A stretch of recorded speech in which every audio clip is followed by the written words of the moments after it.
Sveiki! Dažnai galima sutikti frazę grįžimas į viduramžius, kurį naudojame apibūdinti visiškam atsilikimui, barbariškumui bei tamsumui. Internete galima sutikti iliustracijų apie žmonijos mokslinį progresą, kuris vaizduoja viduramžius kaip nuosmukį ir tiesiog iššvaistytą laiką. Ir jei ne jie, jau senai būtume kolonizavę galaktiką.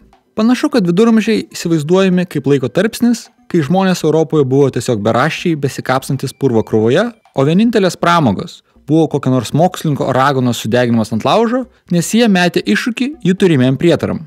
Tačiau ar tikrai viduramžiai buvo tokie tamsūs amžiai?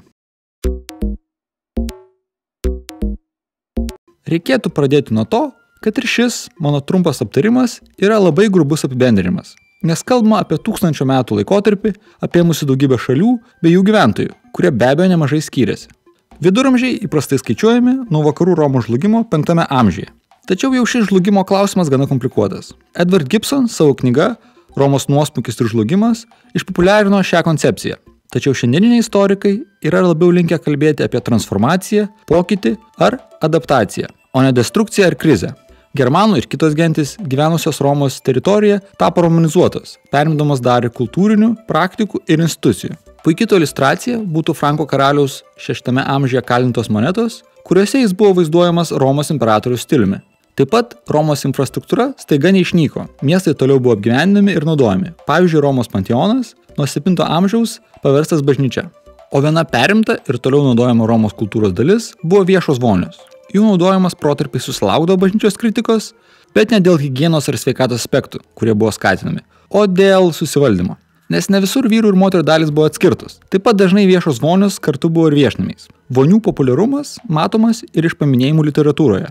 Pavyzdžiui, komiška 13 amžiaus prancūzų poema aprašo situaciją, kai žmona sakosi, jog sunkiai serga ir jai neužtenka 2 vonių jau esančių namie ir jai būtinai reikia įeiti viešąją garinę vonę, kur iš tiesų jis susitinka savo meilužį. O kalbant apie kasdienį gyvenimą, be nešvaros, kitas populiarus teiginys yra tai, kad viduramžiais vidutinė gyvenimo trukmė buvo 30 metų. Kas yra tiesa, tačiau tai nereiškia, kad 40-metis buvo laikomas senu. Šis skaičius gaunamas, skaičiuojant ir labai didelį vaikų mirtingumą. Tačiau jei vyras išgyveno iki 20 metų, jis turėjo neblogų šansų sulaukti 60. O svarbiausia tema, žinoma, yra mokslas. Šio laikotarpiu būtų nemažai išradimų. Plūgas, pasagos, akiniai, mechaninis laikrodis, vėjo malūnas, aukštakrosnė. Mokslas vystėsi ir žinios buvo toliau sėkmingas perduodamos. Ypač nuo 12 amžiaus pradėjus steigti universitetus. Labai puikia iliustracija to, ką žinojo išsilavinęs žmogus viduramžiais, yra Adelardo 12 amžių parašyta knyga Pokalbiai su Sinėnu. Joje jis dialogo forma atsakinėja įvairiausius klausimus. Pavyzdžiui, kodėl vandenynai nepersipildo nuo nuolatinio upių tekėjimo į juos. Jo atsakymas, kad vanduo grįžta atgal per požeminės sroves ir šaltinius. Yra ir dar smagesnių klausimų. Kodėl moteris yra aistringesnės už vyrus, bet kartu ir šaltesnės? Klausimas turi omeny romėnų įsivaizdavimą, perimtą ir viduramžiais, kad moteris yra aistringesnės ir kartu, kad aistra siejama su kūno karščiu.